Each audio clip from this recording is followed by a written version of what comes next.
ونشهد أن لا إله إلا الله وحده لا شريك له ونشهد أن سيدنا إمامنا قدوتنا حبيبنا طبيبنا وطبيب أرواحنا محمد الذي أرسله بالحق بشيرا ونذيرا وداعيا إلى الله بإذنه وسراجا منيرا فقد قال الله تعالى في كلامه المجيد وفرقانه الحميد أعوذ بالله من الشيطان الرجيم بسم الله الرحمن الرحيم ألم تر إلى الذي حاج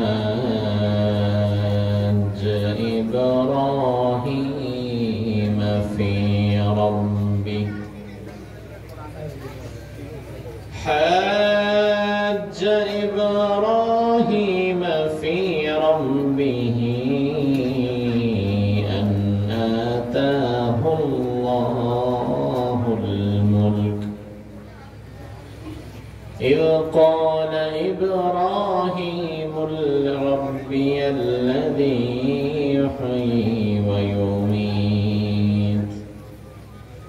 قال أنا أحيي وأميت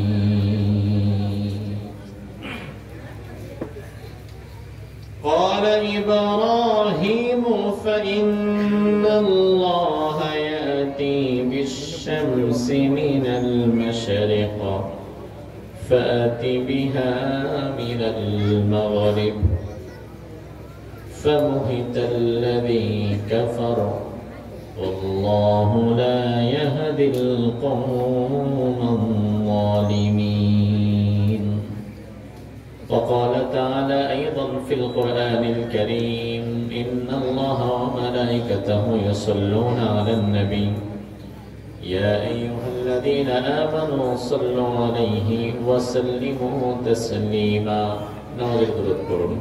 اللهم صل على محمد وعلى آل محمد كما صليت على إبراهيم وعلى آل إبراهيم إنك حميد مجيد اللهم بارك على محمد وعلى آل محمد كما باركت على إبراهيم وعلى آل إبراهيم إنك حميد مجيد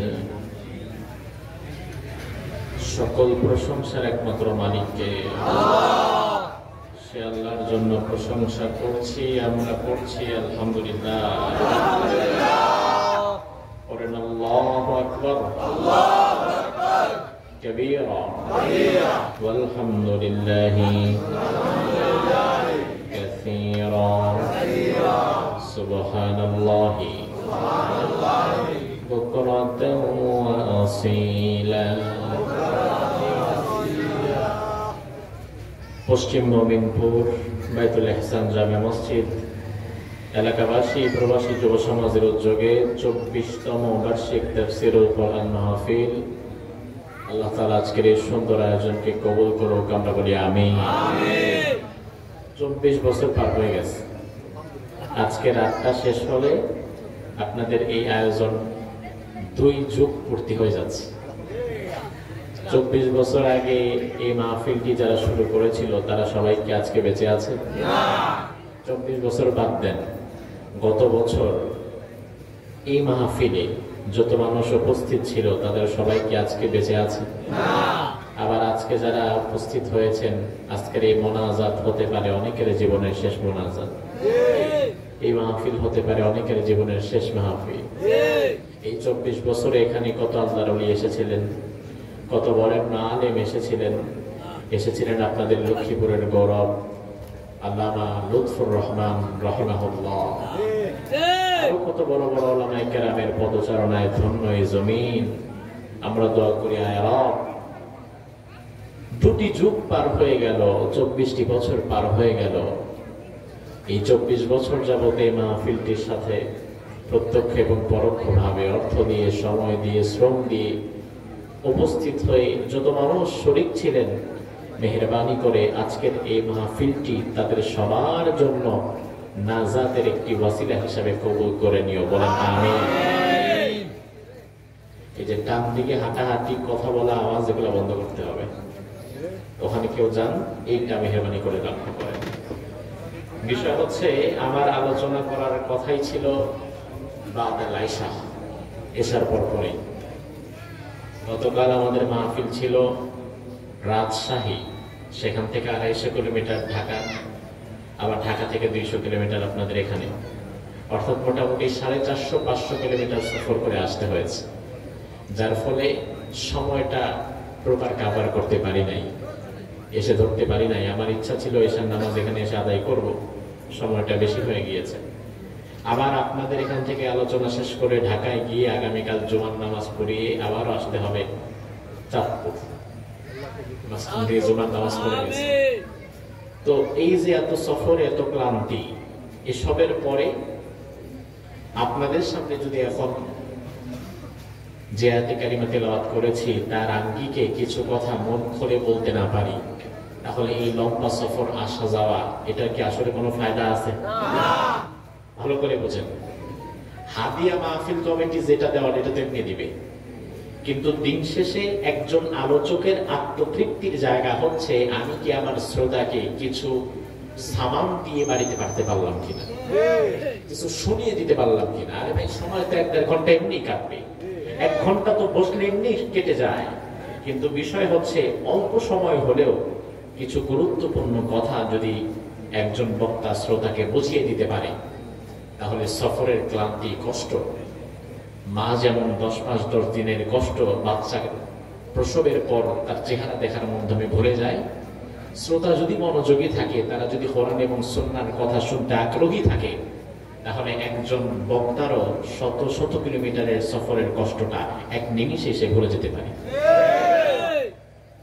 তো এই জন্য আমি ভূমিকায় কোনো কথা না বলে, ডানে বামে আর কোনো কথা না বলে, যে আয়াতে কারিমা তেলাওয়াত করেছি সরাসরি সে আয়াতে কারিমার আলোকে যদি 1 ঘন্টা কথা বলি, তাহলে আপনারা কি মনোযোগ সহকারে সে কথাগুলো শুনবেন ইনশাআল্লাহ? আল্লাহ তাআলা আমাকে সহজে বলা আর আপনাদেরকে শোনার এবং পরিশেষে সকলকে আমল করার তৌফিক দান করে, বলেন আমিন। আল্লাহ রাব্বুল আলামিন কোরআনুল কারীমের সূরাতুল বাকারার 258 নম্বর আয়াতের মধ্যে আজ থেকে 4000 বছর পূর্বে ইব্রাহিম আলাইহিস সালামের একটি ঘটনা বর্ণনা করেছেন। ইব্রাহিম আলাইহিস সালামের সাথে আমরা যারা এখানে উপস্থিত রয়েছি, আমাদের একটা আত্মিক সম্পর্ক আছে। এখানে আমরা যারা বসে আছি, আমরা কেউ ইব্রাহিম আলাইহিস সালামকে দেখি নাই, তার কারণে ইব্রাহিম আলাইহিস সালামকে আমাদের নবী মুহাম্মদুর রাসূলুল্লাহ নিজেই দেখে নাই। বিশ্ব নবীরও 2500 বছর পূর্বে দুনিয়াতে এসেছিলেন ইব্রাহিম নবী। তাহলে বিশ্ব নবীর 2500 বছর আগে যদি হয়, আর আজকে থেকে বিশ্ব নবী এসেছেন 1500 বছর, তাহলে ওইদিকে 2500, এইদিকে 1500, দুইটা মিলায় কত? 4000 বছর পূর্বে পৃথিবীটা যখন এমন একটা পরিস্থিতির মধ্যে দাঁড়িয়েছিল যেখানে আল্লাহর নাম নেওয়াটাও অপরাধ, এমন একটা পরিবেশ যখন পৃথিবীর মধ্যে ছিল যেখানে আল্লাহকে আল্লাহ বলে ডাকার মতো কোনো মানুষ আর ছিল না, ওই মুহূর্তে আল্লাহ তাআলা তাওহীদের জ্ঞান দিয়ে একজন যুবককে সমাজের মধ্যে দাঁড় করিয়ে দিলেন। ওই যুবকের নাম হচ্ছে ইব্রাহিম। ওই যুবকের নাম কি? আমার ভাইরা সময়, যে সময়ে আল্লাহর নাম নিবে এমন পুরা দেশের মধ্যে একজন নাই। নামাজ, কালাম, রোজা, হজ, যাকাত, ইসলামী রাজনীতি তো পরের বিষয়, আল্লাহর নাম নিতে পারে এমন একজন দুনিয়াতে নাই। গোটা সমাজ শিরকিয়াতের মধ্যে লিপ্ত হয়ে গেছে। কেউ করে মূর্তি পূজা, কেউ করে অগ্নি পূজা, কেউ করে সূর্য পূজা, আর কেউ করে নমরুদের পূজা। ইব্রাহিম আলাইহিস সালামকে রব্বুল আলামিন সেই সমাজের মধ্যে রবের পরিচয় দিয়ে দিলেন। গোটা সমাজের বিপরীতে দাঁড়িয়ে একজন যুবক আল্লাহর পরিচয় খুঁজে পেলেন। আল্লাহর পরিচয় খুঁজে পাওয়ার পরে এবার তার দায়িত্ব হলো সমাজের মানুষকেও সচেতন করা। আল্লাহ তাআলা কোন মানুষকে একাকী জান্নাতে যাওয়ার জন্য বানায় নাই, বরং সমাজের মানুষকেও জান্নাতে ডাকার জন্য দায়িত্ব আমাদের কাঁধে আছে না নাই? জান্নাত আল্লাহ কোন সেলফিশ মানুষকে দিবে না যে একাকী জান্নাতে যেতে চাইবে, গোটা সমাজ জাহান্নামে যাক আমার দেখার দরকার নাই। এমন কিছু মানুষ কিন্তু এখনো আমাদের সমাজে রয়েছে যারা শুধু নিজেরা নামাজ পড়বে, রোজা রাখবে, হজ করবে, মসজিদে বসে তাসবিহ তাহলিল করবে, তার সামনে জোয়ার আড্ডা, মদের আড্ডা, গাঞ্জার আড্ডা চলে। ঠেকাবার তো দূরের কথা, একটা ধমক দেয় না, শুধু নিজেই জান্নাতে যাওয়ার রাস্তা ক্লিয়ার করতে চায়। এমন মানুষ আছে না? এমন সেলফিশ মানুষের জন্য আল্লাহ জান্নাত বানায় নাই। আল্লাহ রাব্বুল আলামিন আপনাকে পাঠিয়েছেন জমিনে সত্য জ্ঞান দিয়ে, এই জ্ঞানটা মানুষের মাঝে প্রচার করার জন্য। এজন্য একটা গান আমাদের সমাজে রয়েছে, জান্নাতে একা আমি যাব না কো ভাই, তোমাকেও জান্নাতে দলে নিতে চাই। ইব্রাহিম আলাইহিস সালাম যখন এক আল্লাহর পরিচয় পেলেন, রবের পরিচয় পেলেন, ইব্রাহিম আলাইহিস সালাম এটা গোপন করলেন না। হাটে মাঠে বাজারে গঞ্জে যেখানেই যান সেখানেই রবের দাওয়াত দেন, যেখানেই যান সেখানেই এক আল্লাহর দাওয়াত দেন। আমার ভাই লক্ষ্য করেন, এই যে আজকে ইয়াহিয়া তাকি আপনাদের সামনে ঘন্টা খানিক কথা বলবে, আল্লাহর দাওয়াত দিচ্ছে, কোরআনের দাওয়াত দিচ্ছে। আমার আগে আবু নসর আশরাফি ভাই কথা বলেছে, তিনিও আল্লাহর দাওয়াত দিলেন, রবের দাওয়াত দিলেন। আমাদের দাওয়াত এবং ইব্রাহিম নবীর সেদিনকার দাওয়াতের মধ্যে পার্থক্য আছে না নাই?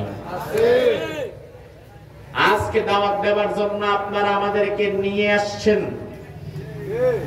খাবারের আয়োজন করছেন, হাদিয়া দিচ্ছেন, সম্মানের সাথে বসায় দিয়েছেন, মাইক লাইট প্যান্ডেলের ব্যবস্থা করেছেন। আমরা শুধু আসলাম, দাওয়াত দিলাম, চলে গেলাম। আর ইব্রাহিম নবীকে এমন পরিবেশের মধ্যে দাওয়াত দেওয়া লেগেছে যেখানে দাওয়াত দেওয়ার জন্য টাকা পয়সা, হালুয়া রুটি তো দূরে থাক, বরং যে পরিবেশে দাওয়াত দিতে গেলে আবার মাইর খাওয়ার সম্ভাবনা আছে না নাই? তাইলে পরিবেশ কি এটা খারাপ না ইব্রাহিম নবীরটা খারাপ?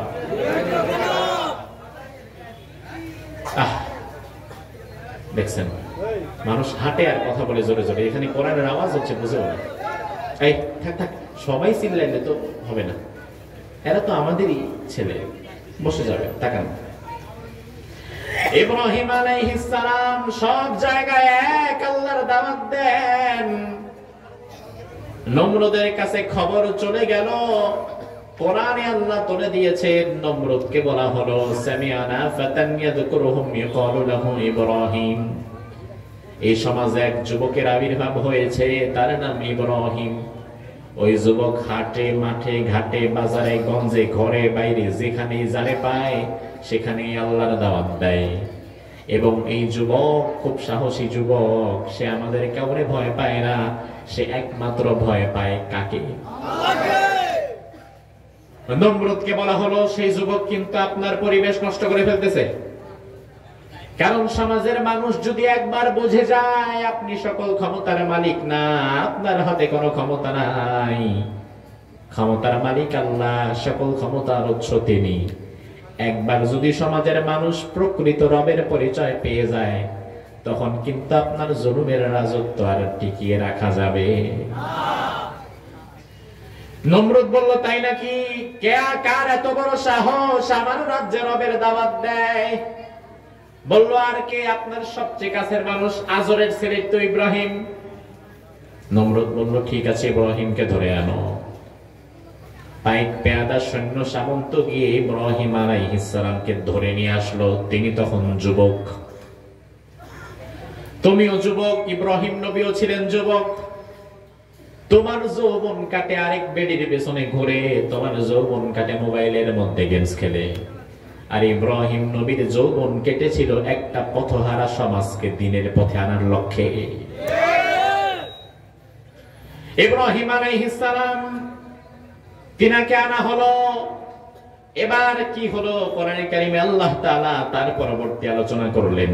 আল্লাহ তাআলা বললেন, বিশ্বনবীকে উদ্দেশ্য করে আল্লাহ বললেন, ও নবী, আপনি তো দেখেন নাই, ইলাল্লাযী হাজ্জা ইব্রাহিম, ওই ব্যক্তিরে তো আপনি দেখেন নাই যে ব্যক্তি আমার ইব্রাহিমের সঙ্গে ঝগড়া করছিল, তর্ক করছিল, ফি রাব্বিহি, রবের ব্যাপার নিয়ে তর্কে লিপ্ত হয়ে গিয়েছিল। অর্থাৎ ইব্রাহিমকে যখন ডেকে আনা হলো রাজদরবারে, হাজার হাজার মানুষ দুই সাইড দিয়ে দাঁড়িয়ে আছে। দৃশ্যটা একবার কল্পনা করেন, হাজার হাজার মানুষ একদিকে, ইব্রাহিমের সাথে কেউ আছে? তার বাবা মা, বন্ধু বান্ধব, শক্তিশালী একটা দল, বাহিনী আছে? একজন কে? ওই পরিবেশে ইব্রাহিম আলাইহিস সালাম একা দাঁড়িয়ে আছেন, সামনে হাজার হাজার মানুষ। এবার প্রশ্ন করা হলো, ইব্রাহিম, শুনলাম তুমি নাকি হাটে মাঠে, গ্রামে গঞ্জে, বাজারে ঘাটে, সব জায়গায় রবের দাওয়াত দাও, আল্লাহর কথা বলো। আজকে ডানে বামে আর কোনো কথা বলবা না, কাট টু কাট কথা বলবা। যে প্রশ্ন করব ঘোড়ায় পেঁচায় উত্তর দিবা না, যেই প্রশ্ন করব উত্তর সেটাই দিবা। ইব্রাহিম বলে, সমস্যা নাই, কি প্রশ্ন করে ফেলো। নমরুদ হাজারো জনতার সামনে বলল, ও ইব্রাহিম, জবাব দাও, তোমার রবের নাম কি? ইব্রাহিম আলাইহিস সালাম হাজারো মানুষ দেখে ভয় পায়া গেছে। সে মনে করেছে হাজারো মানুষের সামনে বোঝায় ইব্রাহিম আলাইহিস সালামকে রবের প্রশ্ন করলে সে আটকে উঠবে। তার কারণ স্বাভাবিক।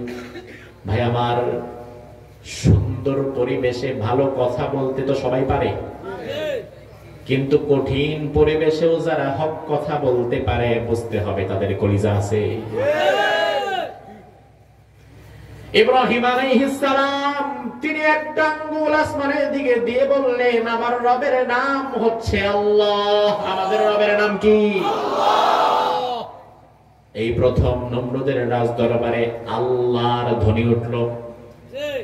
তাফসীরবিদরা বলেন, ইব্রাহিমের সেই দিনের আল্লাহর ধ্বনিতে নমরুদের রাজদরবারটা যেন মুহূর্তের জন্য কেঁপে উঠল। ভূমিকম্প হলে যেমন কাঁপে, আল্লাহর আওয়াজে শিরকিয়াতের রাজপ্রাসাদ সেদিন কেঁপে উঠেছিল।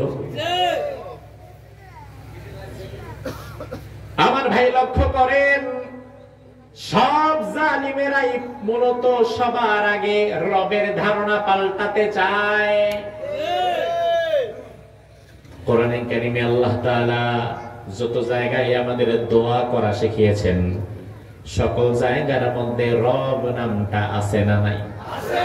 রব্বানা যালামনা আনফুসানা, শুরুতে কিন্তু রব্বানা।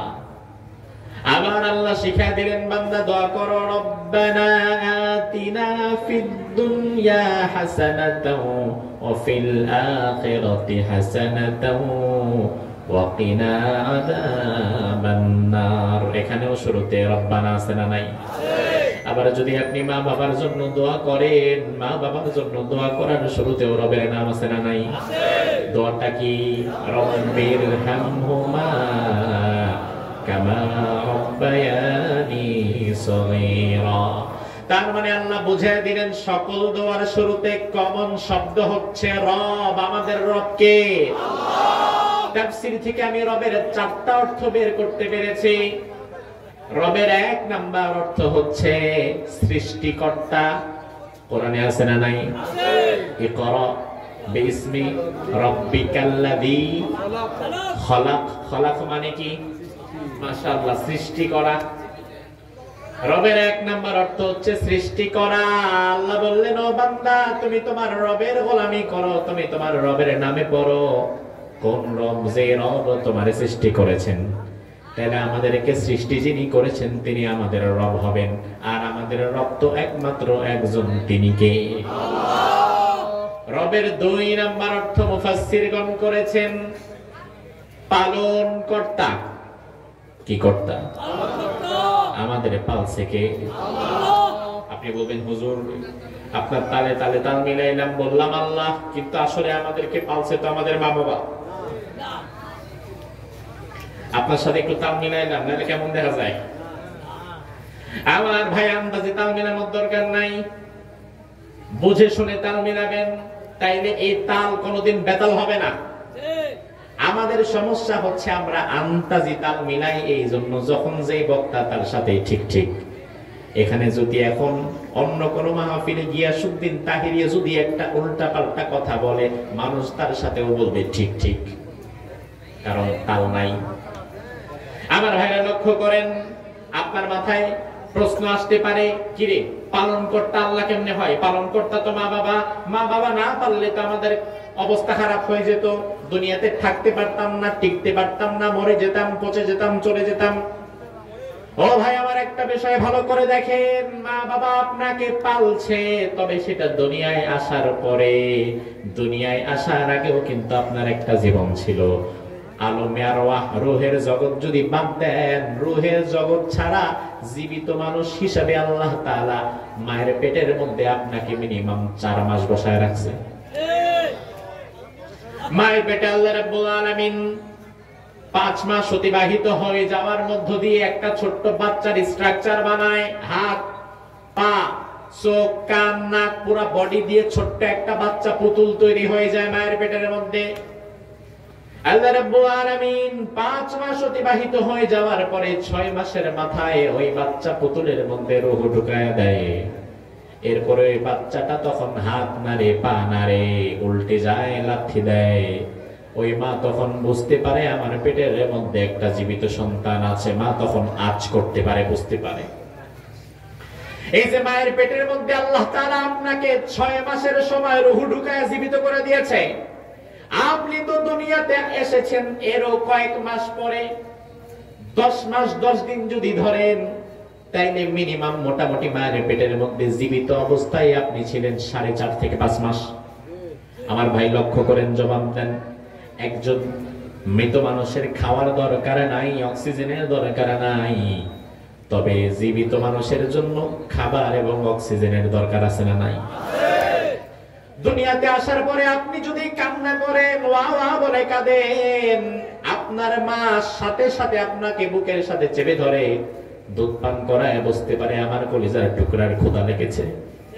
তবে আপনি যখন আপনার মায়ের পেটে 5 মাস জীবিত ছিলেন, কান্নার সুযোগ নাই, ক্ষুধা লাগলে বলার সুযোগ নাই। ওই মুহূর্তে আপনাকে খাবার এবং অক্সিজেনের ব্যবস্থা চাওয়ার আগে যিনি করে দিয়েছেন তিনি কে? চাইতে হয় না আল্লাহ আমারে খাবার দাও, বলতে হয় না আমারে অক্সিজেন দাও।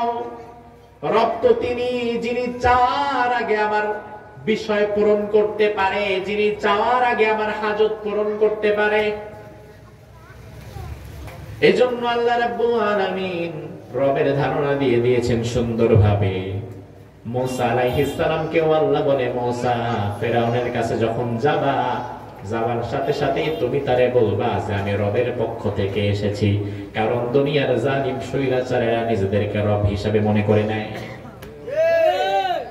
মুসা আলাইহিস সালাম ফেরাউনের কাছে গিয়ে বলল, কি বলল? কোরআনের মধ্যে আল্লাহ তুলে দিয়েছেন, وقال موسى يا فرعون إني رسول من رب العالمين। মুসা ফেরাউনের কাছে গিয়ে বলল, ফেরাউন আমি রবের পক্ষ থেকে প্রেরিত একজন রাসূল। ফেরাউন আবার পাল্টা প্রশ্ন করে, মার রব্বুকুমা ইয়া মুসা, ও মুসা হারুন, দুই ভাই এসেছো ভালো কথা, তবে কোন রবের কথা তোমরা বলছো? কারণ মা আলিমতু লাকুম মিন ইলাহিন গায়রি আনা রাব্বুকুমুল আলা, তুমি আবার কোন রবের কথা বলো? আমি ফেরাউন তো জানি আমি তোমাদের সবচাইতে বড় রব। কত বড় ফাজিল! তুমি আবার কোন রবের কথা বলতেছো? কারণ আমি তো জানি আমি তোমাদের সবচেয়ে বড় রব, তো আমি ছাড়া কি আরো কোন রবটা আছে নাকি? মুসা আলাইহিস সালাম বললেন, আমার রবের পরিচয় নাও। রব্বুস সামাওয়াতি ওয়াল আরদি ওয়া মা বাইনাহুমা, আমার রব আকাশের রব, জমিনের রব, এবং আকাশ এবং জমিনের মাঝে যা কিছু রয়েছে সবকিছুরই রব একজন, তিনি কে? আল্লাহ। ফেরাউন অবাক হয়ে গেল, তাই নাকি? আরো কোন পরিচয় আছে তোমার রবের? মুসা আলাইহিস সালাম বললেন, আমার রবের আরো পরিচয় শোনো। قال ربنا الذي أعطى كل شيء خلقه ثم هدى, আমার রব এমন রব প্রত্যেকটা জিনিস সৃষ্টি করেছেন তার উত্তম আকৃতিতে, এবং প্রতিটি জিনিস সৃষ্টির পরে জীবন চলার জন্য যা প্রয়োজন চাওয়ার আগেই তার ব্যবস্থাও আমার রব করে দিয়েছেন। আবার ভাইরা লক্ষ্য করেন, মাতৃগর্ভে আমরা যখন মাতৃগর্ভে ছিলাম, মুসা আলাইহিস সালাম যে বললেন রব হতে পারবেন তিনি, যিনি চাওয়ার আগে আমার হাজত বুঝে পূরণ করতে পারেন। ও মিয়া, দুনিয়াতে চাওয়ার আগে আমার যে ক্ষুধা লাগছে, আমার যে মাথা ব্যথা, আমি বলার আগে তো আমার পাশে শুয়ে থাকে আমার স্ত্রীও জানে না।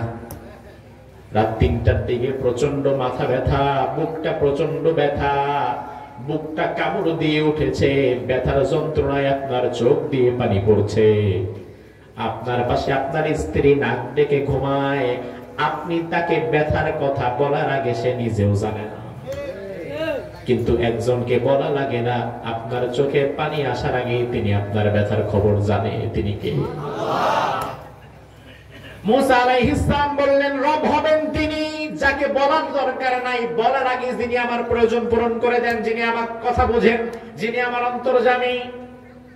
মায়ের পেটে যখন আমরা ছিলাম, খাবারের দরকার বলতে পারি নাই, কান্নাও করতে পারি নাই, ওই মুহূর্তে বলার আগে আমার খাবারের ব্যবস্থা মায়ের পেটে 5 মাস যিনি করে দিয়েছেন তিনি কে? আল্লাহ।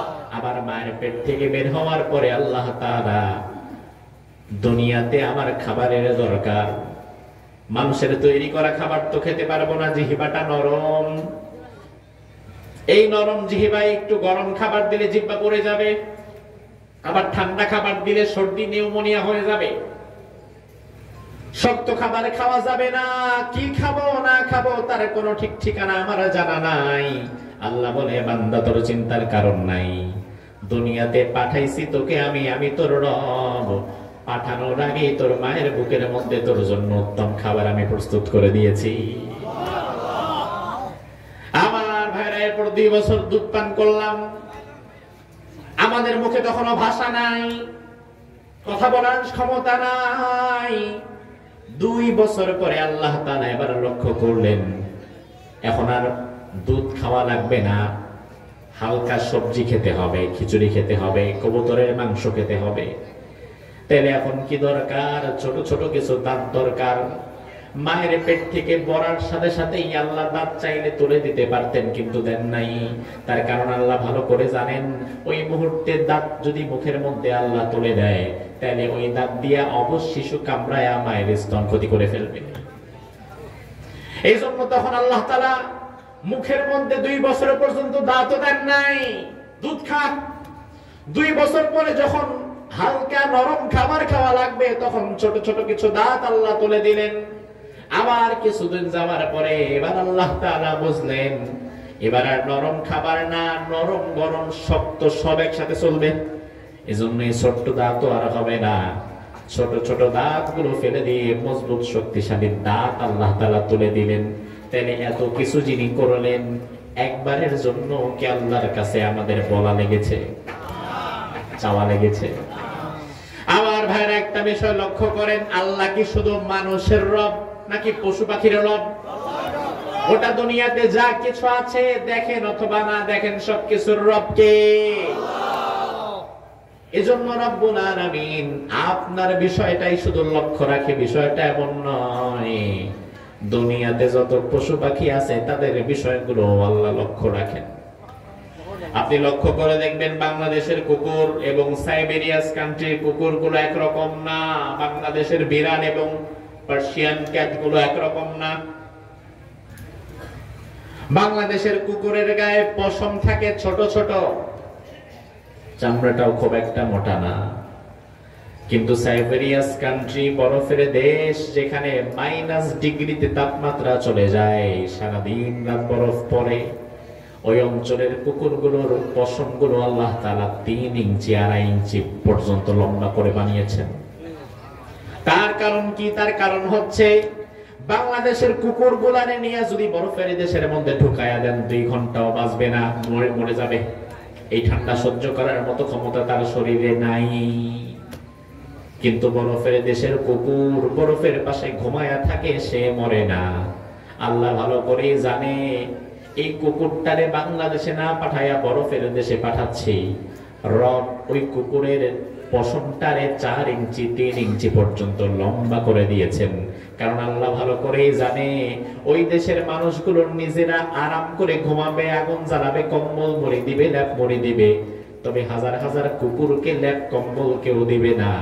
এজন্য আমার রব এমন আল্লাহ, বরফের দেশের কুকুরগুলোর শরীরের মধ্যে 3 ইঞ্চি লম্বা পশম ফিট করে চিরস্থায়ী কম্বলের ব্যবস্থা আল্লাহ এমনিতেই করে দিয়েছেন। তিনি রব, যিনি শুধু মানুষের বিষয় না, সব বিষয় যিনি লক্ষ্য রাখেন। কার কি লাগবে না লাগবে সব যিনি জানেন, সব যিনি পূরণ করেন, তিনি রব, তিনি আমাদের আল্লাহ। জোরে বলেন আমাদের রবকে। ইব্রাহিম আলাইহিস সালামকে বলল নমরুদ তোমার রবকে। ইব্রাহিম নবী বললেন আমার রব আল্লাহ। এবার নমরুদের মেজাজ খারাপ হয়ে গেছে। নমরুদ এবার বলে ও ইব্রাহিম, তুমি তো বললা তোমার রব আল্লাহ, তাইলে তুমি আমারে জবাব দাও, তোমার রব এমন কি পারে যেটা আমি পারি না? তোমার রব যেটা পারে আমি যদি সেটা পাইরা দেখাইতে পারি, তাইলে রব তুমি আমারও মানবা। ইব্রাহিম আলাইহিস সালাম বললেন শোনো আমার রব কি পারে। রব্বিয়াল্লাযী ইউহয়ী ওয়া ইউমীত, আমার রব এমন আল্লাহ, তিনি জীবন দেয় আবার মরণ দেয়। জীবন দেওয়ার মালিক কে? আল্লাহ। মরণ দেওয়ার মালিক অন্য কেউ? মালিক কে? জীবন দেয় মরণ দেয় সবটাই আল্লাহর হাতে। এবার নমরুদ বলে আনা উহয়ী ওয়া উমীত, জীবন যদি তোমার আল্লাহ দেয়, মরণ যদি তোমার আল্লাহ দেয়, এটা তো আমিও পারবো, এটা বিশেষ কিছু না। এখন আমি যদি এটা পাইরা দেখাইতে পারি, তুমি আমার রব মানবা নাকি বলো? ইব্রাহিম আলাইহিস সালাম বললেন তুমি আবার কিভাবে জীবন দিবা মরণ দিবা? বললে ইব্রাহিম দাঁড়াও দেখাই, প্রমাণ করতেছি আমি কেমনে জীবন দেই মরণ দেই। তাফসীরে এসেছে জেলখানা থেকে 2 জন কয়েদিকে টাকা হলো, এই এদিকে আয়। কারা কর্তৃপক্ষ 2 জন কয়েদিকে নিয়ে আসলো। নমরুদ হাতে তলোয়ার নিয়ে একজনের ঘাড় বরাবর একটা কোপ দিয়ে কল্লা দ্বিখণ্ডিত করে ফেলছে, মরে গেছে। আরেকজনের দিকে তাকায় বলল যা তুই বাড়ি চলে যা, তোরে মাফ করে দিলাম, বিদায় হ। বাস খেলা শেষ। ইব্রাহিম আলাইহিস সালামকে বলল ইব্রাহিম দেখো, একজনকে আমি মেরে ফেললাম, মৃত্যু দিলাম, আরেকজনকে ছাইরা দিলাম, বাঁচায়া দিলাম, তাইলে তোমার আল্লাহ যে জীবন দেয় মরণ দেয় এটা তো আমিও দিতে পারি। নাউজুবিল্লাহ কয় না? কিসের সাথে কি? পান্তা ভাতে ঘি। আল্লাহর জীবন দেওয়া আর মরণ দেওয়া দুনিয়ার মানুষের সাথে কোনোদিন মিলবে নাকি? আবার আল্লাহ রাব্বুল আলামিন অস্তিত্ব থেকে আমাকে অস্তিত্বে এনেছেন। আবার মরে যাব, মাটির সাথে মিশে যাব, 1000 বছর পার হয়ে যাবে। কিয়ামতের বাঁশি যখন ফু দেওয়া হবে, ইসরাফিল আলাইহিস সালাম তৃতীয় সিংহায় যখন ফু দিবে, হাসরের ময়দানে যেই দিন দাঁড়িয়ে যেতে হবে, সেই দিন আপনি আমি যেদিন দাঁড়াবো, এই মাটি থেকে 24 বছর আগে যারা বিদায় নিছে তারাও সেই দিন দাঁড়িয়ে যাবে। তাইলে মাটির সাথে মিশে যাওয়ার পরে আবারও জীবিত করার মতো ক্ষমতা আমাদের রবের আছে না নাই? এছাড়া অন্য কোন মানুষের এই ক্ষমতা আছে নাকি? ইব্রাহিম আলাইহিস সালাম বললেন এটা কোনো কথা হলো? আমার রব তো অস্তিত্ব থেকে তোমাকে অস্তিত্বে এনেছেন, আর তুমি যেটা করছো এটা পাগলামি ছাড়া কিছুই না। তবে হ্যাঁ, তোমাকে এখন আমি আরেকটা সুন্দর কথা বলি, যেটা আমার রব করে, পারলে তুমি সেটা কইরা দেখাও। ইব্রাহিম আলাইহিস সালাম বললেন, শোনো, ফাইন্নাল্লাহা ইয়াতি বিশ-শামসি মিনাল মাশরিক ফাতি বিহা মিনাল মাগরিব। আমার আল্লাহ তাআলা প্রতিদিন ভোরবেলায় সূর্য উদিত করে পূব দিক থেকে, আবার সন্ধ্যাবেলায় পশ্চিম দিগন্তে ডুবিয়ে দেয়। তুমি যদি আমার রব হতে চাও, তাহলে আগামীকাল সকালবেলায় সূর্যটা পূর্ব দিক থেকে বন্ধ করে পশ্চিম দিক থেকে তুলো। সওয়াল করবেন না? আচ্ছা, এটা পারবে? এটা ওর বাপেও পারবে? ইব্রাহিম আলাইহিস সালামের এই কথা শুনে তো নমরুদ এবার ফাবুহিতাল্লাযী কাফার, একদম চুপ। এ বললো কি এটা? এতক্ষণ যা বলছে করে দেখাইলাম, এখন তো আর জমিনে না, এখন দিছে হাত আসমানে। এখানে তো আর আমার কোনো খেলা চলবে না, আমার কোনো বাহাদুরি চলবে না। আল্লাহ রাব্বুল আলামিন আয়াতের মধ্যে বললেন, ও নবী, এই যে নমরুদ আমার ইব্রাহিমের সাথে এত ঝগড়া করছে, তর্ক করছে, তার কারণ কি জানেন নাকি? তার কারণ আন আতাহুল্লাহুল মুলক, ওরে ক্ষমতা আমি দিয়েছিলাম, যেই ক্ষমতার চেয়ারে বসে আমার নবী ইব্রাহিমের সাথে এসে ঝগড়া তর্ক করছে, ওই ক্ষমতার চেয়ারটাই ওকে আমি আল্লাহ বসিয়েছিলাম। আমি আল্লাহর দেওয়া ক্ষমতায় বসে আবার আমি আল্লাহর বিরুদ্ধে উঠে পড়ে লেগে গিয়েছে। আমার ভাইরা একটা বিষয় ভালো করে বোঝেন, মুফাসসিরগণ বলেন, আয়াতের ব্যাখ্যায় মুফাসসিরগণ বলেন, নমরুদ একাধারে রাজত্ব করেছিল 400 বছর। কয়শো বছর? 400 বছর। তাইলে তুমি 5-10 বছর ক্ষমতায় থেকে আল্লাহর বিরুদ্ধে যাওয়ার সাহস পাও কিভাবে ভাই? নমরুদ 400 বছর ক্ষমতায় ছিল, প্রথম 300 বছরে নমরুদ আল্লাহর বিরুদ্ধে যায় নাই। মুফাসসিরগণ বলেন শেষ 100 বছর, ওই 100 বছর নমরুদ নিজের রব দাবি করেছে। প্রথম 300 বছরে সে স্বাভাবিক অন্য রাজাদের মতোই ছিল, শেষ 100 বছরে যাবার পরে সে নিজের রব দাবি করে ফেলেছে। আমার ভাইরা, তার পেছনে কিন্তু একটা কারণ আছে। তার পেছনে কারণ হচ্ছে, কোন মানুষ যখন লাগাতার দীর্ঘ সময় ধরে ক্ষমতার চেয়ার দখল করে বসে থাকে, একটা সময় শয়তান তারে বোঝায়, তুই এতদিন ধরে ক্ষমতায় আছিস, তোরে নামাবার মতো আর কেউ নাই, তুই এখন যা খুশি তাই করতে পারবি, তোরে বাধা দেওয়ার মতো আর কেউ নাই। এটা শয়তান তারে আস্তে আস্তে বোঝায়। ক্ষমতায় দীর্ঘদিন যারা থাকে, জনগণের কাছে যাদের কোনো জবাবদিহিতা থাকে না, যা করার নিজের মতো করে, জনগণ যাদের কাছ থেকে জবাবদিহিতা চায় না, এই মানুষগুলো ধীরে ধীরে নিজেরা স্বৈরাচার হয়ে যায়। আমরা যে গালি দেই 16 বছরে স্বৈরাচার অমুক্তম, গাড়িটা ওনাদের যতটা দেওয়া দরকার, নিজেরও ততটাই দেওয়া দরকার। কারণ 16 বছরের স্বৈরাচার হইল কিভাবে ভাই? তুমি শেষ পর্যন্ত যে আন্দোলন সংগ্রাম করেছো, যেভাবে রাস্তায় নেমেছো, যেভাবে প্রতিবাদ করেছো, এই প্রতিবাদ যদি তুমি শুরুর দিন করতে, তাইলে স্বৈরাচার তো 16 বছর সময় পাইতই না। আমাদের নীরবতা স্বৈরাচার বানায়, আমাদের নীরবতা স্বৈরাচার তৈরি করে। নমরুদ 400 বছর রাজত্ব করেছে, প্রথম 300 বছরে নিজের রব দাবি করে নাই। প্রথম 300 বছর রাজত্ব করার পরে যখন দেখা গেল আমার থেকে কেউ জবাবদিহিতা চায় না, কেউ আমার বিরোধিতা করে না, কেউ আমার ভুলের সমালোচনা করে না, কেউ আমার ভুল শুধরে দিতেও আসে না, আমার সামনে কথা বলার মতো কেউ নাই, এরপরে শয়তান তারে ধোঁকা দিয়েছে, এক সময় নিজের রব দাবি করে ফেলেছে। তো এই জন্য তুমি যদি চাও তোমার রাজ্যের সর্বোচ্চ ক্ষমতাধর ব্যক্তি ইনসাফের সাথে রাজ্য প্রতিষ্ঠা করুক, ইনসাফের সাথে রাজনীতি করুক, তাইলে তোমারও তো সবার আগে ওই রাজনৈতিক দলের নেতা কেউ তার যদি কোনো ভুল থাকে, ওই ভুলের বিপক্ষে তোমাকে দাঁড়িয়ে যেতে হবে, তার থেকে তোমাকে জবাবদিহিতা আদায় করে নিতে হবে। আজকে আজকে আমরা জবাবদিহিতা চাই না। এজন্য আমাদের এক একজন এমপি মন্ত্রী চেয়ারে বসার পরে যা খুশি তাই করে।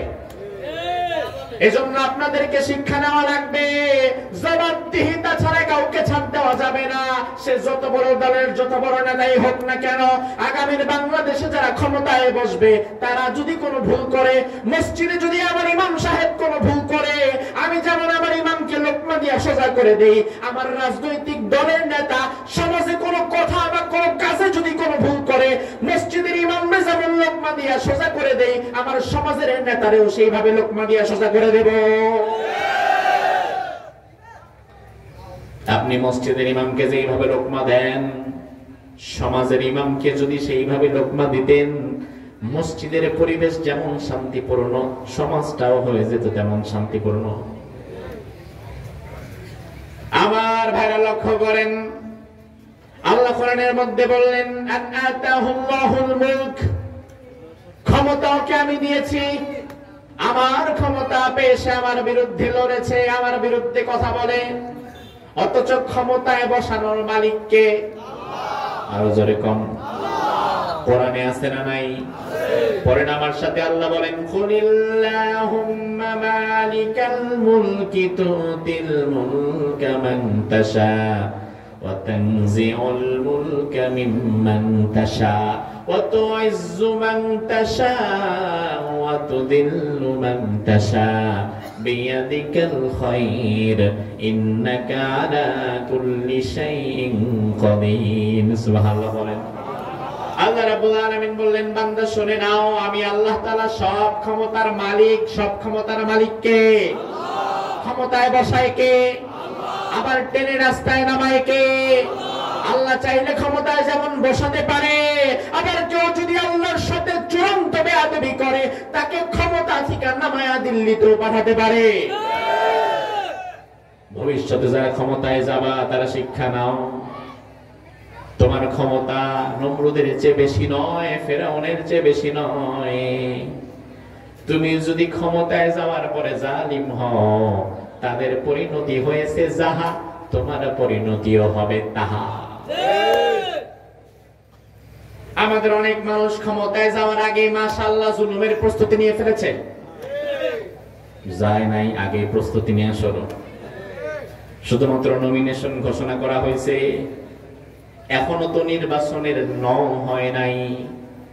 আজকের পত্রিকায় দেখলাম, আজকে আসতে আসতে নিউজে দেখলাম, গাজীপুরের এক বিরাট নেতার বাসার উপরে পানির যে ট্যাঙ্কি ছিল, ওই পানির ট্যাঙ্কি ভরা অস্ত্র পাওয়া গেছে। মাশাআল্লাহ, নেতা সাহেব শুধু চিন্তা করছে, কোন মতো নির্বাচনটা আসতে দেই, পুরা ট্যাঙ্কি খালি করে ফেলাম।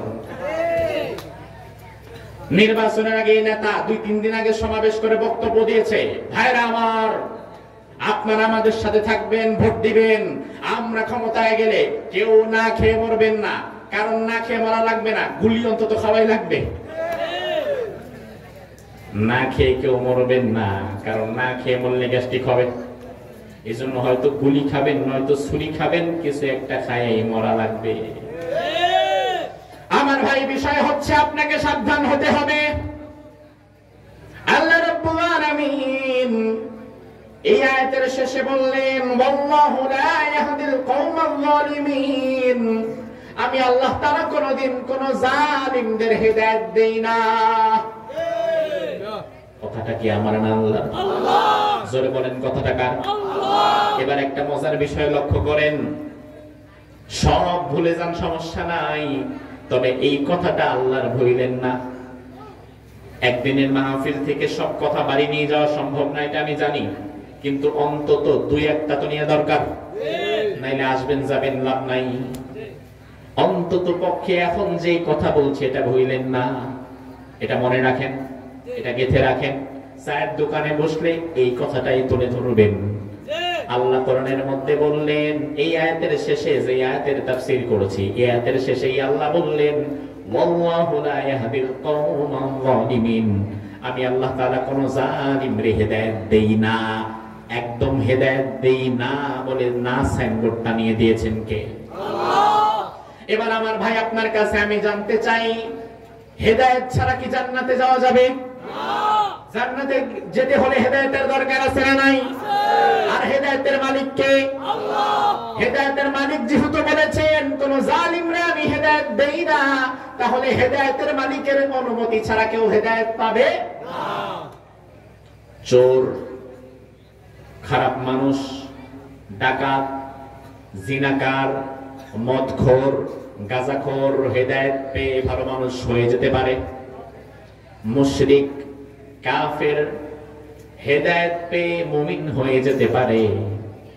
তবে কোরআন যেমন সত্য এই কথাটাও লিখে রাখেন, দুনিয়াতে যারা জুলুমের মধ্যে জড়ায়া যায় এদের রক্তের মধ্যে আল্লাহ তাআলা হেদায়েত এদের ভেতর থেকে আল্লাহ তুলে নেয়। এজন্য দেখবেন যে প্রথম জীবনে যে জুলুম করেছে সে যৌবনেও জুলুম করে, যে যৌবনে জুলুম করেছে সে বুইড়া বয়সেও জুলুম করে। মরার আগেও বিছনায় পড়ে গেছে, কিন্তু বোলামাইয়া দলের নেতা কর্মীরে পরবর্তী জুলুমের একদম টার্গেট দিয়ে যায়, নিজে পারেন আরেকজনকে বলে। তার মানে আল্লাহ যে বললেন আমি আল্লাহ জালিমদের হেদায়েত দেই না, এই কথাটার বাস্তবতা আছে না নাই? দুনিয়ার কোন জালিম হেদায়েত পেয়েছে এমন কোন নজিরে নাই যে ফেরাউন শেষ জীবনে নামাজ টামাজ করে ভালো হয়ে গেছে, নমরুদ শেষ জীবনে ইব্রাহিম নবীর কাছে মানে ভালো হয়ে গেছে না। বরং অনেক খারাপ মানুষ সাহাবীকে হত্যা করেছে, এমন মানুষও জীবনের শেষে এসে ঈমান গ্রহণ করে মুমিন হয়ে গেছে, এমন নজিরও আছে না নাই? রাসূলের চাচা আমির হামজাকে হত্যা করেছিল যে, তার নাম ওয়াহশী। সে নিজে জালিম ছিল না, সে ছিল হুকুমের গোলাম। তার মালিক তারে বলছে হত্যা করলে তুই মুক্তি পাবি, সে মুক্তি পাবার লোভে হত্যা করেছে। রাসূলের চাচাকে হত্যা করেছে, এই বেচারাকেও আল্লাহ তাআলা জীবনের শেষে হেদায়েত দিয়ে দিয়েছে। কিন্তু হত্যার হুকুম দাতা যারা ছিল, যারা বড় বড় জালিম, তারা একটাও হেদায়েত নাই। আবু জেহেল হেদায়েত পাইছে? আবু লাহাব না। বড় বড় কোন জালিমরে আল্লাহ হেদায়েত দেয় না। এজন্য জুলুম করার আগে সাবধান। দুনিয়ার জালিমেরা যা যা হারায় তার মধ্যে সবার আগে হারায় তার কপাল থেকে হেদায়েত। আল্লাহ তাআলা তার কপাল থেকে হেদায়েত কেটে দিয়ে গেছে। এখন আমার ওয়াজ শোনো, কার কাবা শরীফে গিয়ে 14 বার সিজদা দেখলাম নাই, কারণ তোমার চেয়ে বড় জালিম হাজ্জাজ বিন ইউসুফ হজ করেছে, আবার সাহাবীদেরকে মেরে কাবার চত্বরে টানায়ও রাখছিল, হেদায়েত পায় নাই। বড় বড় জালিম হেদায়েত পায় নাই, তুমি হেদায়েত পাবা কিভাবে ভাই? কারণ আল্লাহ আগেই বলেছেন কোন জালিমরে আমি হেদায়েত দেই না। জুলুম এমন ভয়ঙ্কর বিষয়। একটা মজার তথ্য শুনেন, হালাল, হারাম, জায়েজ, নাজায়েজ এই বিষয়গুলো আমাদের জন্য নাকি আল্লাহর জন্য?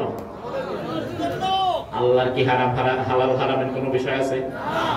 আমাদের জন্য দুধ খাওয়া হালাল, মদ খাওয়া, কিন্তু হালাল হারামের কোনো বিষয় আল্লাহ নাই। এমন অনেক বিষয় আছে যেটা বান্দার জন্য হারাম, কিন্তু আল্লাহর জন্য ওটা হালাল, জায়েজ।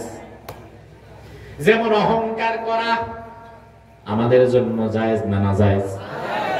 আল্লাহর জন্য বরং আল্লাহর একটা সিফাতি নাম হচ্ছে অহংকারী। আল মালিকুল কুদ্দুসুস সালামুল মুমিনুল মুহাইমিনুল আজিজুল জাব্বারুল মুতাকাব্বির মানে কি? অহংকারী। আল্লাহ দাবি করেন আমি অহংকারী। আল কিবরিয়া রিদাই ওয়াল আযমাতু ইজারি, অহংকার আমার চাদর, বরত্ব আমার ভূষণ, আমি আল্লাহ নিজে অহংকারী। অথচ আপনি যদি বলেন আমি অহংকারী, তাহলে গুনাহ হবে কিনা?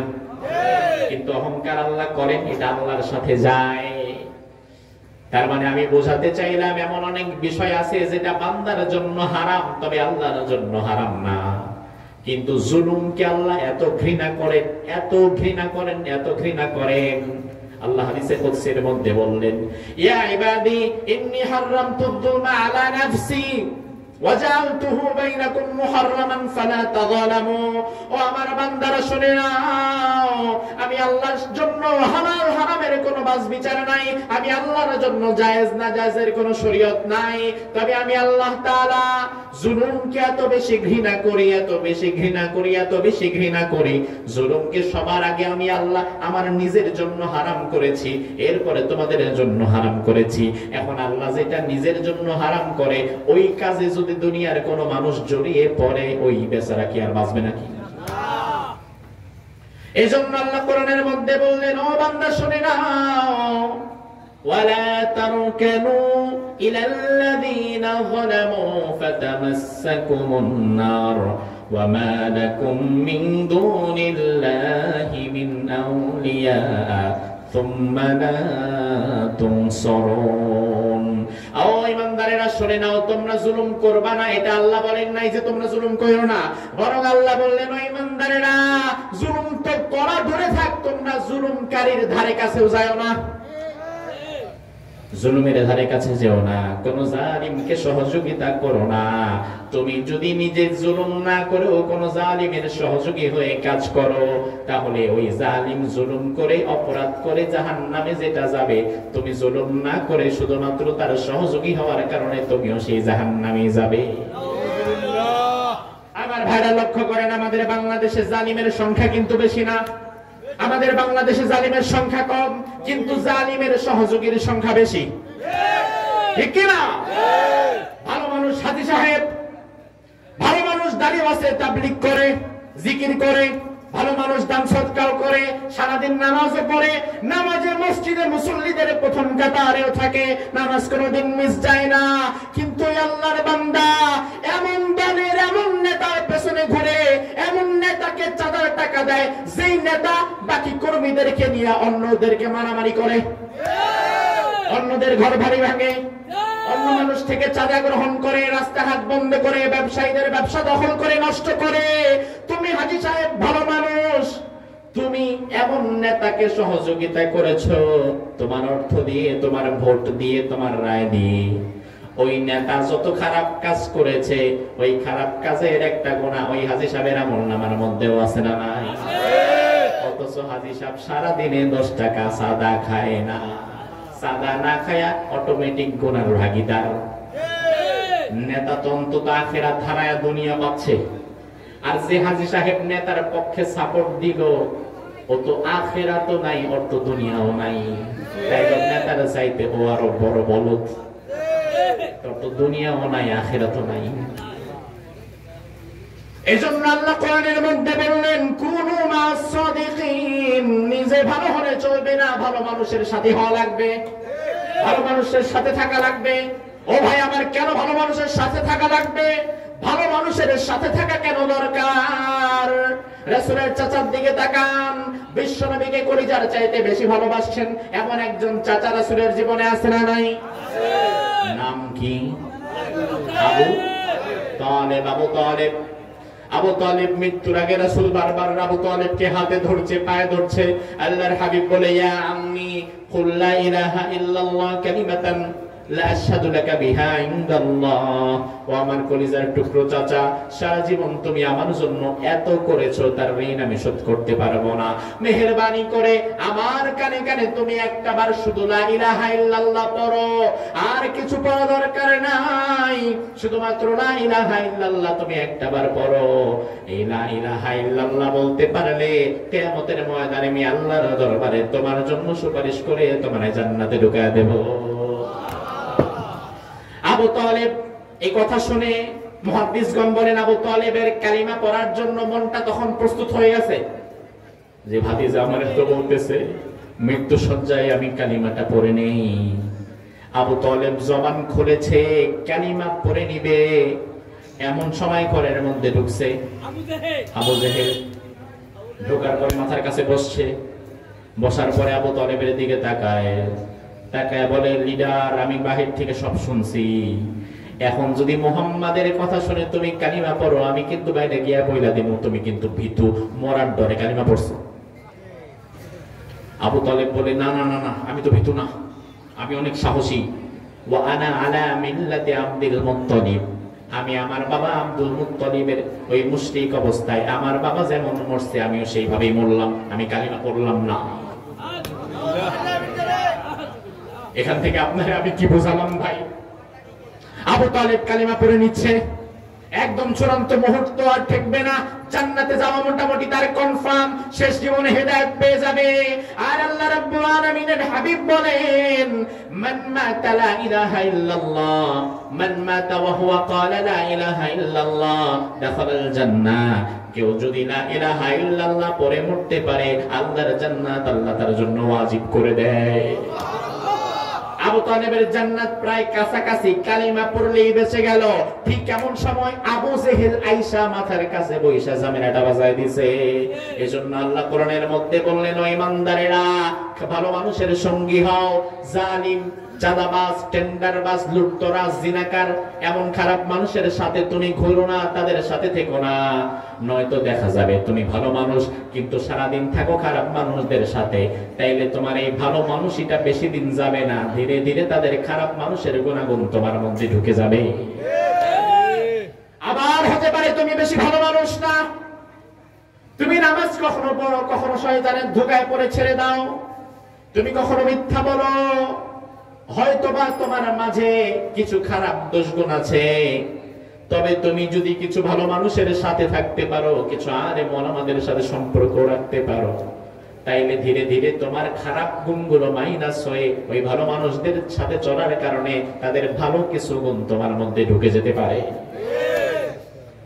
এজন্য আল্লাহ কিন্তু আগেই বলেছেন, কুনু মা'আস সাদিকিন, তুমি ভালো মানুষের সঙ্গী হও।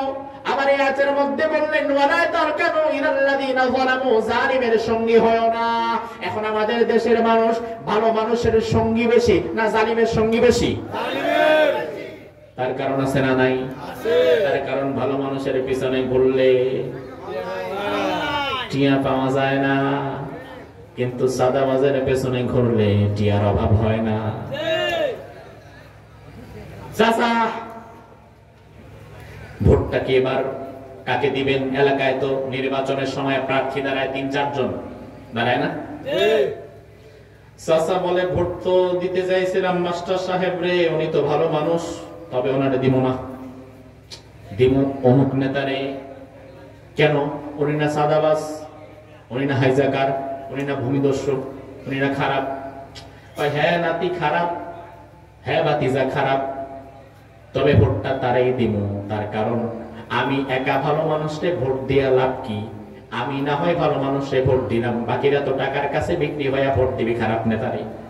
তাহলে শুধু শুধু আমার একটা ভোট আমি ভালো মানুষটা দিয়ে আমি ভোটটা নষ্ট করবো কেন?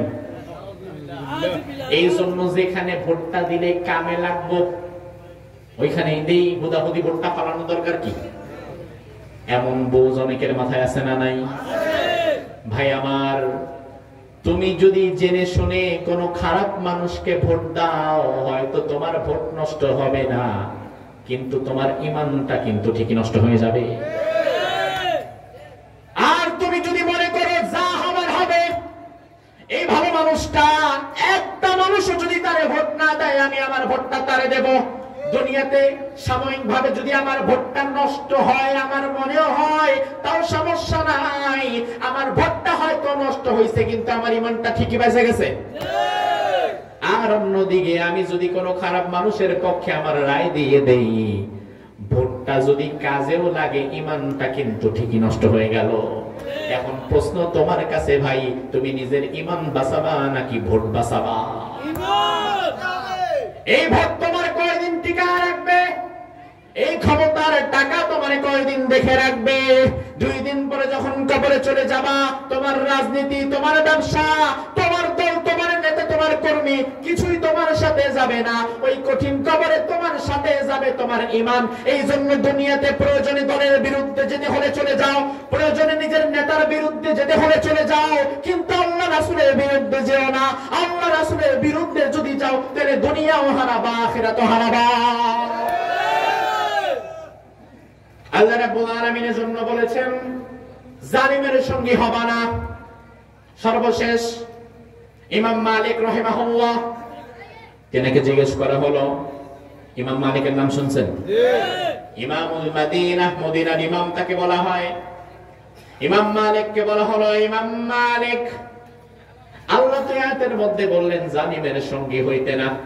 এখন আমার একটা প্রশ্ন, আমি হচ্ছি প্রফেশনালি, পেশাগতভাবে একজন বাবুর্চি। কি আমি একজন বাবুর্চি, আমি যারা রান্না বান্না করি তিনি আমার অনেক টাকা বেতন দেয়। তবে সমস্যা একটা, আমি জানি এই লোকটা জালিম, এই লোকটা মানুষের হক মারে, এই লোকটা মানুষের হক মারে, মানুষের হক নষ্ট করে, মানুষের আমানতের খেয়ানত করে, মানুষকে অত্যাচার করে। তবে আমি নিজে কোনোদিন জুলুম করি না, আমি শুধু তাকে রান্না বান্না করে খাওয়াই। এখন আমার প্রশ্ন হচ্ছে, আমি যে ওই জালিম ব্যক্তির ঘরে রান্না বান্না করে তারে খাওয়াই, আল্লাহর এই আয়াত অনুযায়ী আমি কি আবার জালিমের সহযোগী হয়ে গেলাম কিনা আমার ভয় লাগে। ইমাম মালিক রাহিমাহুল্লাহ বললেন না, তুমি জালিমের সহযোগী হও নাই। কারণ জালিমের সহযোগী হবে ওই ব্যক্তি যে তুমি বাবুর্চির কাপড় চোপড় কেচে দেয়, আর তুমি যেহেতু সাক্ষাৎ ওই জালিমকে নিজে রান্না বান্না করে খাওয়াও, তুমি জালিমের সহকারী না, বরং তুমি এক ডিগ্রি উপরে, তুমিও মোটামুটি আরেকটা জালিম। কথা কি বলছেন? জালিমের সহযোগী হবে যে থার্ড পার্টি, যে তোমার কাপড় চোপড় ধুয়ে দেয়, আর তুমি যেহেতু নিজে জালিমরে রান্না করে খাওয়াও, তুমি সহকারী না, তুমি নিজেও জালিম। আমার ভাই লক্ষ্য করেন, জালিমের ঘরে কাজ করার কারণে ইমাম মালিক যদি তাকে জালিম বলতে পারে, তাইলে যে জালিমের দল করে, যে জালিম নেতারে ভোট দেয়, যে জালিম নেতাকে এক ধাপ পাকায়া দেয়, সে কি জালিম হবে না? এজন্য আল্লাহ কোরআনের মধ্যে বললেন জুলুম করা যাবে না, জুলুমের ধারে কাছেও যাওয়া যাবে না, অন্যথায় হেদায়েত পাওয়া যাবে না। আর আমাদের সারা জীবনের সবচাইতে দামি জিনিসের নামই হেদায়েত। দুনিয়াতে সব পেলেন, টাকা পেলেন, ক্ষমতা পেলেন, গাড়ি পেলেন, নারী পেলেন, সব পেলেন, কিন্তু হেদায়েত যদি না পান তাহলে দুনিয়াতে কিছুই পান নাই। আর দুনিয়াতে টাকা পয়সা, ক্ষমতা, নারী, বাড়ি, গাড়ি কিচ্ছু পেলেন না। হেদায়েতটা যদি পেয়ে যান তাহলে সব পেয়ে গেলেন। এজন্য আমার ভাই, দুনিয়াতে একজনকে ভয় করা লাগবে, তিনি কে? এখন আমরা ভয় করি কাকে? যদিও মুখে মুখে আল্লাহ ভয় করি, তবে কর্মগতভাবে আমরা আল্লাহকে ভয় করি না। আমাদের মধ্যে কেউ ভয় করে ভারতকে, আবার কেউ ভয় করে আমেরিকাকে। এজন্য আমেরিকা কিংবা ভারতের বিরুদ্ধে গিয়ে একটা আইন পাস করি না। এই যে আমাদের এই নভেম্বর মাসে পৃথিবী বিখ্যাত একজন Islamic scholar doctor Zakir Naik, নাম শুনেছেন? বাংলাদেশে তার আসার কথা ছিল এই নভেম্বর মাসে। আমি গত 1.5 মাস আগে মালয়েশিয়াতে ছিলাম। আমি সেখানে দেখলাম মালয়েশিয়ার মানুষ জাকির নায়েক সাহেবকে এত ভালোবাসে। আমি অবাক হয়ে একজনকে জিজ্ঞেস করলাম যে জাকির নায়েক সাহেবকে এত ভালোবাসার কারণ কি? মালয়েশিয়ার মানুষ আমাকে বলল, হুজুর, গোটা পৃথিবীতে কম্পারেটিভ রিলিজিয়ন, তুলনামূলক ধর্মতত্ত্ব, গীতা, রামায়ণ, মহাভারত, বাইবেল, ত্রিপিটক, কোরআন, এই সব কিছুকে একত্র করে যদি ডিফেন্ড করতে পারে এমন যোগ্যতা সম্পন্ন একজন দাঈ ইলাল্লাহ যদি পৃথিবীতে একজনও থাকে, তার নাম কি? আমি আপনার সামনে কোরআন থেকে কথা বলতে পারছি, সমস্যা নাই। তবে আমার সামনে যদি আপনি বাইবেল খুলে দেন, আমি পড়তে পারবো? আমার যদি আপনি বলেন মহাভারত থেকে দলিল দিতে, আমি করতে পারবো না? সেই জ্ঞান আমার নাই। অথচ সেই জ্ঞান আল্লাহ তাআলা তাকে দিয়েছেন, জীবন্ত কম্পিউটার। ঠিক কিনা? এই নভেম্বর মাসে প্রথমবারের মতো বাংলাদেশ সফর হওয়ার কথা, এবং বাংলাদেশে আসার জন্য তার আগ্রহ আছে। আগ্রহ থাকবেই না কেন? পৃথিবীর দ্বিতীয় মুসলিম বৃহত্তম দেশ বাংলাদেশ। কিন্তু হঠাৎ করে সব প্রোগ্রাম যখন কনফার্ম, ভারতের এক মন্ত্রী চিঠি দিয়ে ডিরেক্টলি দাবি জানালো জাকির নায়েক বাংলাদেশে আসার সাথে সাথেই তাকে যেন বাংলাদেশ সরকার আমাদের ভারতের হাতে তুলে দেয়, যেন বাংলাদেশটা তার বাপের সম্পত্তি, এখানে সে যা বলবে তাই হবে। বাংলাদেশের ক্ষমতায় যারা বসে আছে তারা চিন্তা করলো, ধুর, ঝামেলায় যাওয়া দরকার নাই, পার্শ্ববর্তী দেশে আবার রাগটাগ করলে কি হবে, দরকার নাই। জাকির নায়েকের আশা ক্যান্সেল করে দিল, আপনার আসতে হবে না, আপনি থাকেন অনেক। আচ্ছা লক্ষ্য করেন ভাই, এই বাংলাদেশে ভারত থেকে গায়িকা আয়েশা গান গেয়ে যায়, নায়িকা এসে নিচে যায়, গায়িকা নায়িকা নর্তকী দেহ ব্যবসায়ীরা ভারত থেকে বাংলাদেশে আসে নাকি আসে না? ভারত থেকে যদি গায়িকা নায়িকা নর্তকীরা বাংলাদেশে আসতে পারে, তাহলে ডক্টর জাকির নায়েক কেন আসতে পারবে না? প্রশাসনের কাছে এবং সরকারের কাছে আমরা সেটা জবাব চাই। জবাব যদি আপনারা দিতে না পারেন, আর জাকির নায়েক সাহেবকে যদি আপনারা আনতে না পারেন, অনুমতি যদি না দিতে পারেন, তাহলে কথা দিবালোকের ন্যায় স্পষ্ট। এখনো পর্যন্ত আমাদের মাথার উপরে ক্ষমতার মস্তদে যারা বসে আছে, তারা মেরুদণ্ডহীন নপুংসক হিজড়া, যাদের নিজেদের কোন আত্মমর্যাদা নাই, এখনো পর্যন্ত যারা ভারতের প্রেসক্রিপশন ফলো করে, এখনো পর্যন্ত এদেরকে ফলো করে। অথচ এখনো পর্যন্ত যদি আপনি তাদের ফলো করেন, তাহলে এই দেশটাকে নিয়ে আর আমরা কিভাবে স্বপ্ন দেখব? সেই দেশে এখনো, যে দেশের সরাসরি সেন্ট্রাল পর্যায়ে গলায় রশি দিয়ে ভারত নাড়ায়। বরং আমি মনে করি কি জানেন, এই মুহূর্তে, এর আগে তো জাকির নায়েককে আনতে চেয়েছিল একটি সংগঠন, একটা কনফারেন্স করবে তারা, এই জন্য আপনাদের মাহফিল কমিটির মধ্যে একটা কমিটি তারা আনতে চেয়েছিল। যেহেতু ভারত সরাসরি বাধা দিয়েছে, এই মুহূর্তে বাংলাদেশ সরকারের উচিত, ডক্টর ইউনূস সাহেব, আপনার যদি বুকের টাকা থাকে, সৎ সাহস থাকে, 2-4-6 মাস পরে আপনি আর ক্ষমতায় থাকবেন না, খোঁজ পাওয়া যাবে না, তবে আপনি আপনার জীবদ্দশায় একটা ভালো কাজ করে যেতে পারেন, যেটা জাতি সারা জীবন মনে রাখবে। সেটা হচ্ছে, এই মুহূর্তে অন্তর্বর্তীকালীন সরকারে যারা বসে আছে, তাদের উচিত ডক্টর জাকির নায়েককে বাংলাদেশে আনা, কাবার ইমাম আব্দুর রহমান সুদাইসকে বাংলাদেশে আনা, আল্লামা তাকি উসমানীকে বাংলাদেশে আনা, পৃথিবী বিখ্যাত বরেণ্য 10 জন ইসলামিক স্কলারকে রাষ্ট্রীয়ভাবে মেহমানদারিতার সাথে বাংলাদেশে এনে একটি আন্তর্জাতিক ইসলামিক কনফারেন্স করে ভারতকে দেখিয়ে দেওয়া যে তোমাদেরকে আমরা গণি না, গণার টাইম নাই। এটা যদি করতে পারেন, সারা জীবন মানুষ আপনাকে মনে রাখবে। আর আপনারাও যদি ভারতের প্রেসক্রিপশন ফলো করে আসতে না দেন, তাহলে ঘৃণার পাত্রে পরিণত হয়ে যাবেন। সর্বোপরি আমার ভাইরা, জমিন কার? আমরা কার? তাহলে আল্লাহর জমিনে বিধান চলবে কার? আল্লাহ সুবহানাহু ওয়া তাআলা কোরআন এবং সুন্নাহর আলোকে যে কথাগুলো হয়েছে, এই কথাগুলোর উপরে আমাদেরকে আমল করার তৌফিক দান করুক। আমরা বলি আমিন। হাদা মা ইনদি ওয়াল ইলমু ইনদাল্লাহ আলাইহি তাওয়াক্কালতু ওয়া ইলাইহি উনীব। আপনারা